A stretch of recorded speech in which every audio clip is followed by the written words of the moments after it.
Mission d'état des lieux en zone rurale. Pulchéry Ballet entame une opération de diagnostic des conditions sociales des villages des sous-préfectures de Diégonefla et de Tonla.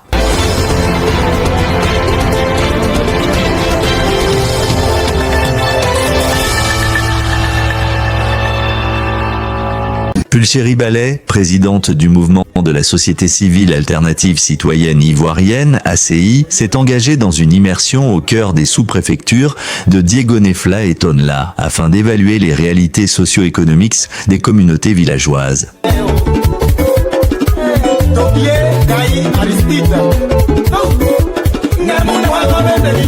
Sa tournée diagnostique a débuté le vendredi 25 avril 2025 par une série de visites dans les localités de Blekwa, Boesovoda, Booda, Ouessebo, Bléa et Zahadi.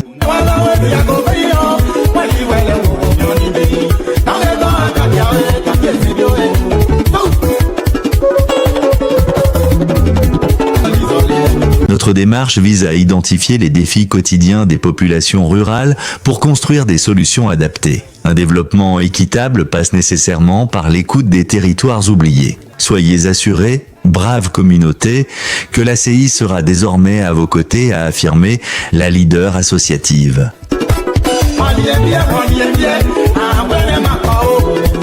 Cette mission, ponctuée d'échanges directs et de moments de partage, illustre une volonté de co-construction avec les villages visités.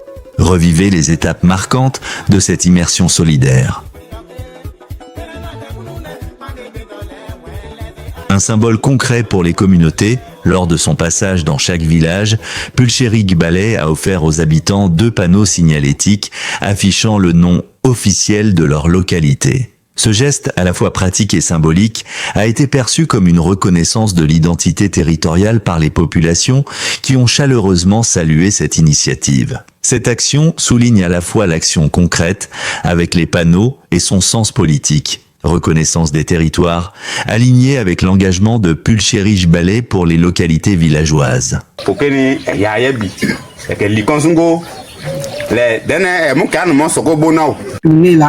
On va passer dans chaque village pour que les gens nous disent ce qu'il en est de leurs besoins. Voilà. On a 3 questions. La première, c'est de savoir l'état des infrastructures, c'est-à-dire dans le village ici, est-ce qu'il y a comme réalisation déjà faite? École, santé, enfin, marché, l'eau potable. Voilà, on va déjà demander ça. La deuxième question, c'est de parler maintenant des besoins. Quels sont les problèmes et les besoins que vous avez ici, que vous souhaiteriez voir réglés? Et puis la troisième question, c'est de savoir un peu les associations qui existent. Il y a combien d'associations? Quels sont leurs objectifs?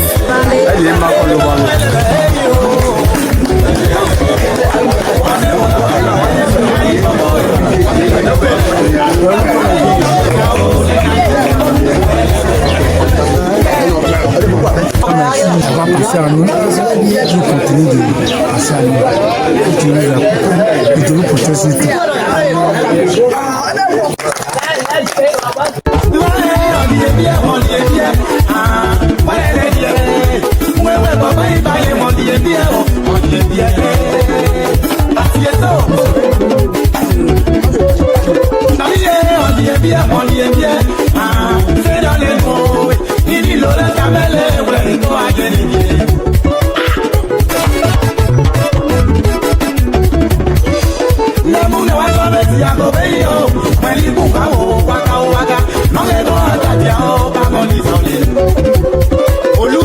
Monsieur Dousois-Dama, directeur de l'école 2 de Blekwa. Ici, on est dans un groupe scolaire, l'école 1 et 2. Bon, le souci ici, c'est que, comme vous le voyez, il y a des bâtiments en mauvais état. Et il faut qu'il tienne à préciser qu'ici, c'est un centre d'examen. Ici, c'est un centre d'examen. Très souvent, là, avec les toitures qui sont percées là, donc ça pose beaucoup de problèmes quand les enfants doivent comprendre. Surtout en fait le jour de la compose, c'est fini. Exactement. Voilà un petit souci. Et on peut nous aider aussi. à réhabiliter les bâtiments. Voilà, exact. Vous en avez parlé au conseil régional? Oui, on en parle tout le temps, mais on fait les demandes. Et pour le moment, il n'y a pas Pour de... l'instant, là, il n'y a pas de... Bon, c'est l'état de don, là, c'est arrivé du... Là, c'est le ministère qui a envoyé ça. Et on a eu un don aussi d'une ONG, là. Les demandes, on a reçu, c'est bon. Okay. Nous sommes là pour avoir un aperçu des problèmes dans tous les villages et d'une façon générale, c'est l'agriculture que tout le monde pratique, particulièrement le cacao. Dans cette zone précisément, ils ont des problèmes avec la maladie qui s'appelle le Scholenschut. Ils ont des problèmes de pistes rurales, ils ont du mal à faire sortir les produits des champs. Il y a un château d'eau qui a été installé ici. Depuis 1 an, il n'y a plus d'eau. Donc, ils ont des difficultés également pour avoir de l'eau potable. Ils utilisent l'eau de pluie, ce qui n'est pas très hygiénique. Là, on est à l'école primaire où plusieurs classes sont en état de délabrement, ont besoin de réhabilitation. Les femmes aussi n'ont pas de marché. Il n'y a surtout pas d'hôpital. Les populations d'ici vont à Tonla ou à Dondi, alors que les pistes même ne sont pas bonnes aussi. Donc, en cas d'accouchement, c'est un problème. Donc, il y a vraiment beaucoup de problèmes. Les jeunes n'ont pas de foyer, il n'y a pas de terrain de sport, il y a vraiment pratiquement rien. Voilà. Donc, j'espère que le conseil régional aura une oreille attentive parce qu'on va leur écrire.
Je suis très ému par rapport à l'identification de nos villages de Sogoda.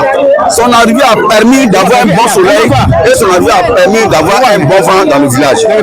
Dès son départ ici, c'est la bénédiction qu'elle va envoyer. Que Dieu soit au contrôle de toutes ses activités. Que Dieu la bénisse et qu'elle cherche dans son programme que Dieu soit au contrôle. Je vous remercie. J'étais très chaleureux, je suis très contente et ça m'encourage à vouloir faire plus.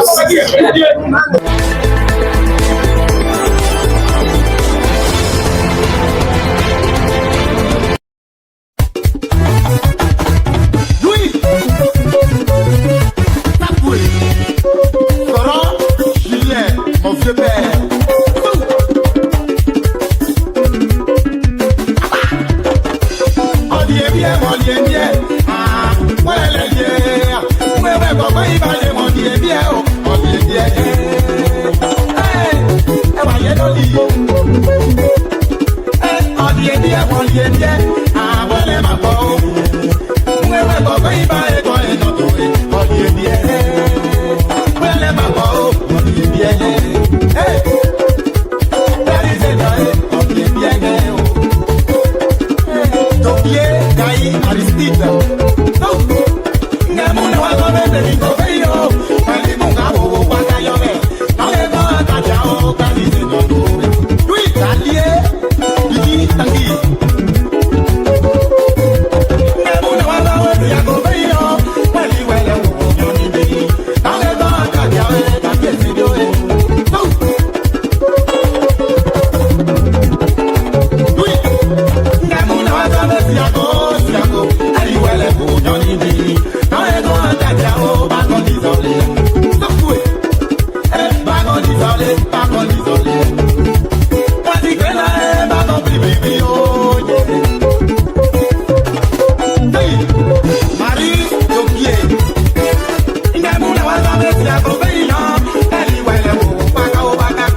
président des jeunes de Boda.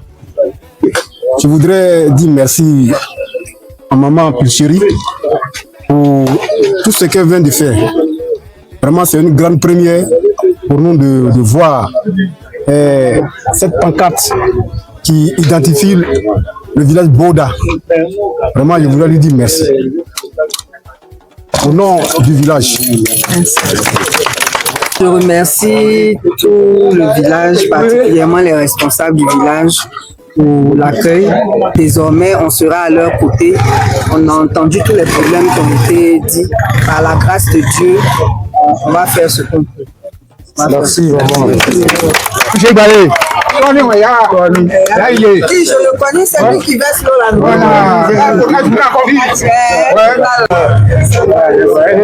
C'est un chant d'un frère, c'est un nouveau chant. Mais vous voyez, c'est la maladie de Choulin-Chou qui a de ravager comme ça. Il y a deux façons de la maladie de Choulin-Chou chez nous ici. Chez nous ici, ça prend, il y a un qui prend, nous on appelle ici un Choulin-Chou rapide. Moi, chez moi, j'ai 3 hectares de cacao. En 2010, j'ai fait 26 sacs, mais aujourd'hui, je ne peux pas enlever un sac. Aujourd'hui, je n'ai jamais fait 15 kilos même. Or, j'ai 3 hectares de cacao. À cause de la maladie de Choulin-Chou, avec les enfants qui sont à l'école en terminale, en première, c'est pas ce qu'ils ont fait. Voilà l'exemple qui est là. Ça tue complètement. Ça tue. Même pas plus, on dit, ça fait au moins 15 ans avant de renouveler le champ. Mais on va faire comment?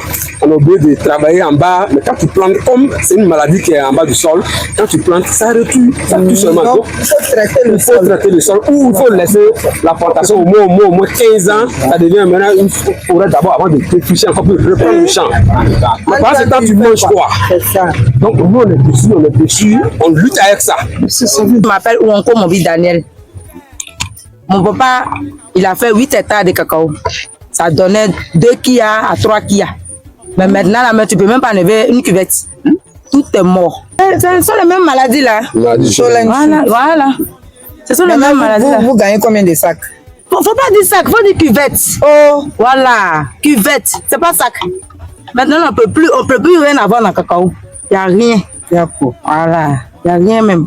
C'est que si on peut gagner quelque chose pour manger, mais pour dire des tonnes de cacao d'avant, non. Il n'y en a plus. Voilà. Il n'y en a même plus.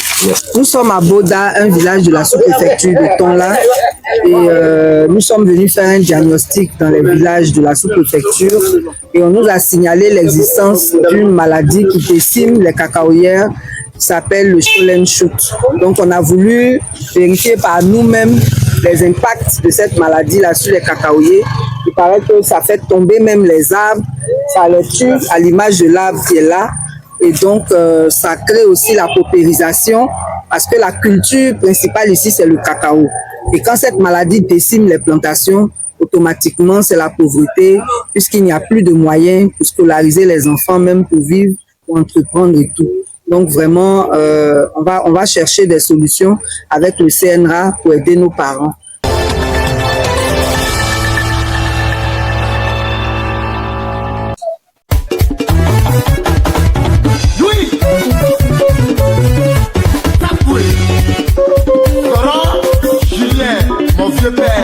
Nous sommes vraiment comblés de joie par rapport aux dons que Madame vient de nous faire.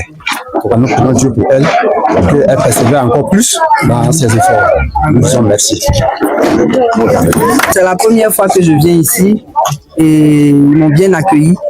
Et comme le chef a dit tout à l'heure, ce n'est qu'un premier geste, il y en aura d'autres. Je suis venu pour les connaître et donc au fil du temps, on fera encore mieux que ça. Merci.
Le problème qu'on a, c'est tellement énorme. On a un problème d'école. Nos enfants, aujourd'hui, on dit école de proximité. Nous sommes hors du développement. C'est un. Deuxièmement, on a un problème d'eau. Actuellement, nos mamans, nos femmes ont un problème d'eau. La pompe, on nous a octroyé, elle ne fonctionne plus. On n'a qu'une seule pompe. Ils avaient ouvert le cuisine avec les cuisettes, mais tout est gagné aussi.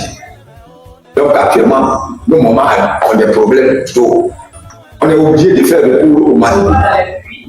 Les pluies là, tarissent.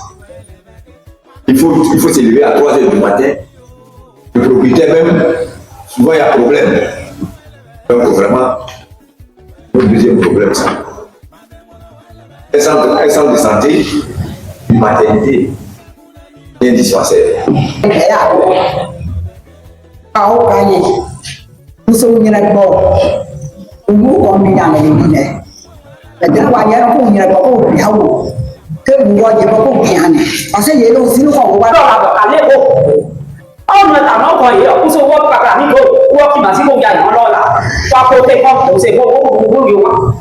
Alors la vraie quand allez les beaux.